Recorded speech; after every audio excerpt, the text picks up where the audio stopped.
Well, the top story this evening, thousands of people in India's IT hub are dealing with electricity and drinking water shortage as large parts of Bengaluru remain inundated after heavy rainfall. A 23-year-old woman died due to electrocution while wading through flooded waters. The incessant rains have also left suburban areas waterlogged, disrupting travel within the city limits. The Bengaluru lake has been swollen and adjoining areas remain inundated as well. Road, rail and air travel have been affected. Potholes on many highways have left commuters struggling for traction. Bengaluru's infrastructure is once again being criticized by many. Boats and tractors are out there on the streets for relief and rescue operations. Many people were ferried out of waterlogged areas. Chief Minister, meanwhile, Basavaraj Bommai, has promised to release 300 crore rupees for the rescue operations. He blamed a heavy rainfall and previous governments for the current situation. The city has received rainfall to the tune of 131 millimeters in just the last 24 hours, which is above normal. Commuting within Bengaluru has been impacted due to heavy congestion and delays. The Met Department has issued a red alert for the city for the next 5 days. Here is a ground report.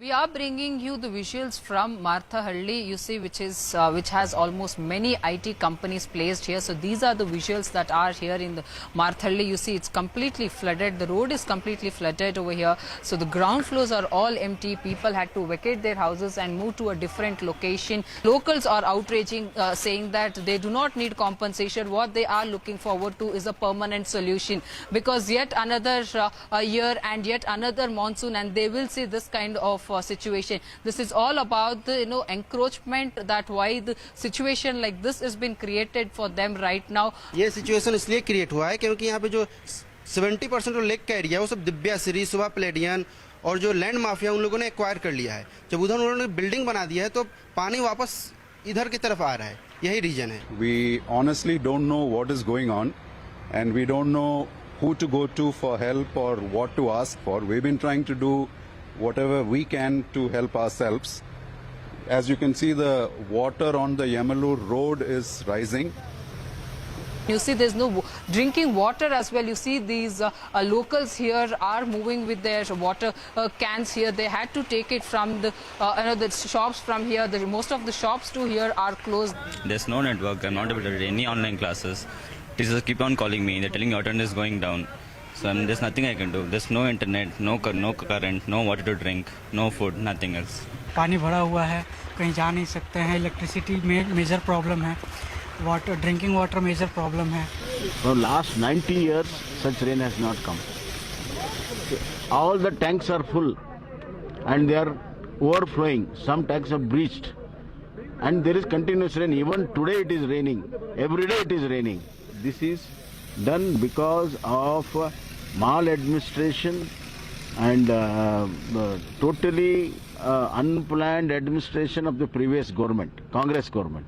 We are bringing to you these visuals from Outer Ring Road, where you can see the complete Outer Ring Road is waterlogged, and that's the kind of situation that has been created here because of the heavy downpour. This is a second time in the week where Outer Ring Road is seeing this kind of a situation. हाँ, हम लोगों को office जाने के लिए बहुत मुश्किल होता है. इतना पानी है, रूम का सामने भी इतना पानी है. हम लोग मेन रोड तक जाने के लिए नहीं हो रहे, प्लस उधर से ऑफिस तक हम लोग को जाने के लिए बहुत मुश्किल होता है. Mostly who are suffering are the employees, because once they left the home, they're neither able to go back, neither enter.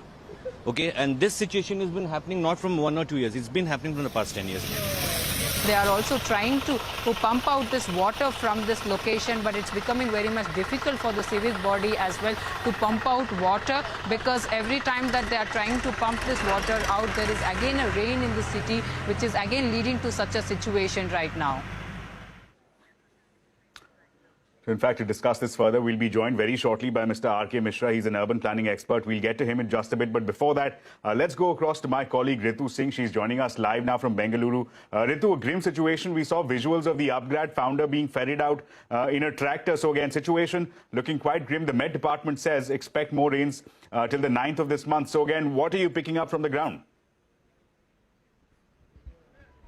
Well, yes, it is the third day of flooding and waterlogging across the city. You've been hearing reports. I have with me some of the citizens from the city of Bangalore to talk about their experience. आप यहाँ बैंगलोर में कब से रह रहे हैं? ऐसी बारिश के टाइम इस तरह का फ्लड कभी पहले देखा है शहर में?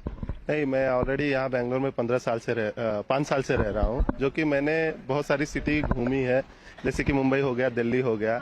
बैंगलोर में जो बारिश हुई है 2 दिन पहले, वो बहुत ही ज्यादा हो गया है। पावर, वाटर सप्लाई, किस तरह की दिक्कतें आपने देखी हैं? देखा जाए तो कुछ जो एरिया है, जैसे कि मेरे भाई बता सकते हैं, ऑटो वाले भाई बता सकते हैं कि मार्थली से लेकर जो सरजापुरा के साइड में जाया जाता है, एक रोड है, वहाँ पर एक बहुत बड़ा तालाब है।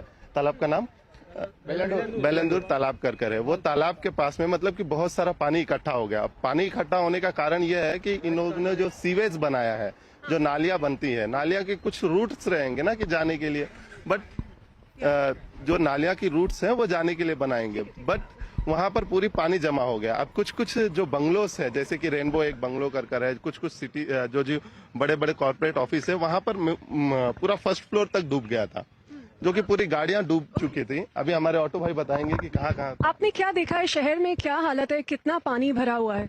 जो लेकिन 4 फुट पानी आया है, जो रास्ता पे ऊपर जो 4 फुट है, गाड़ी चलने के लिए नहीं हो रही है, गाड़ी चलाने के लिए नहीं हो रही है, जो जाने के लिए आदमी का बहुत परेशान हो गया है, जो लेकिन किधर भी जा सकता नहीं है। जो बड़ा बड़ा राजकालवे है ना, वो पेड़ वो जाने के लिए नहीं, जो पानी जाने के लिए जगह नहीं है, जो लेकिन इतना बड़ा बड़ा बिल्डिंग बनाया है, जो लेकिन वो पूरा पानी जाने के लिए जगह नहीं रही तो कैसा जाएगा? जो रास्ता में ही आएगा ना, जो पूरा ऐसा हो रहा है। बेंगलोर का पूरा ड्राई वाटर किधर भी जाने के लिए वाटर जाने के लिए जगह नहीं दे रहा है। लोग कैसे ऑफिस जा रहे हैं, कैसे मैनेज कर? जाने के लिए जाने के लिए भी नहीं, तो घर में बैठ के काम कर रहे हैं ना। जब घर से बाहर जाने के लिए नहीं, घर में तो 3 फुट है पानी है, जो लेकिन खाने के लिए भी नहीं है, जो लेकिन जाने के लिए नहीं है। घंटा ट्रैफिक हो रहा है, कैसा जाएंगे काम?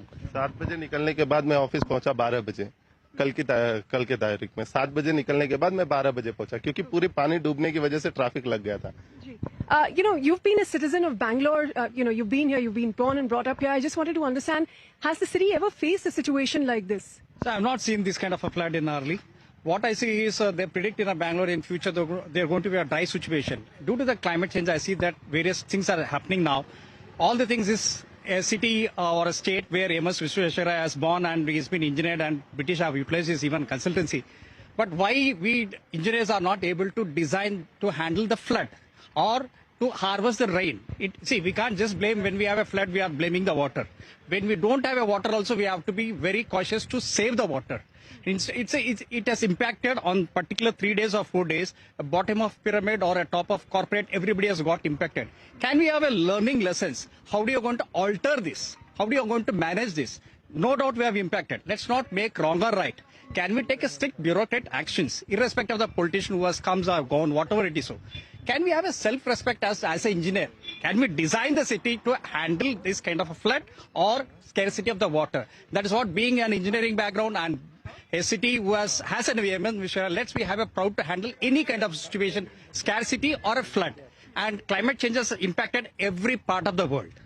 Let's be ready to handle everything. Right. Okay, Ashmit, you heard from the citizens. It's been a bad situation the past few days. And clearly, urban planning, that is something that is front and center and focus, with all of these days of incessant rain. So we'll have to see, how the city copes with this amount of excessive rainfall. This is also predicted in the next few days. Back to you in the studio.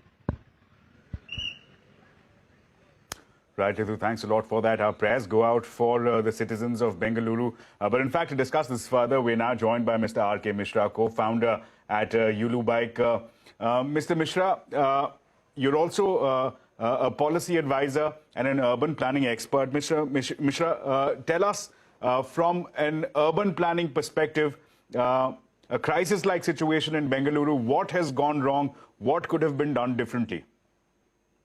I think Bangalore's boon has become its bane. Of course, when IT industry came to Bangalore, Bangalore had a fantastic environment, both in terms of the talent, skills, as well as the climate, weather. And that's why Bangalore grew much faster than it could handle. It was surprising and actually unfortunate to see our Chief Minister blaming the previous governments. His government He has been for 2 years. Then his previous chief minister of BJP was there for 4 years. It'll be very important to hear what this government did. And of course, successive governments have failed Bangalore. And this is not the situation of this year. This has been happening every year. This year is excessive because the rain is too much. Bangalore has not had, unlike, for example, Noida or any other place where you have development authority which takes the land and allows people to build. In Bangalore, government does not interfere in the development. I think it's a land mafia, the builders and the government who are in cahoot. So buildings will be built first, and then they will decide, oh, maybe we should make roads as well. And when the buildings are built, a so-called Rajkalve, which is, Bangalore is a city of lakes. And given that its height is 3,000 feet, from the top of Bangalore, highest point to the lowest point, there is a chain of lakes. When the one lake overflows, goes to the other lake. And the canal connecting the two lakes is called Rajkalve.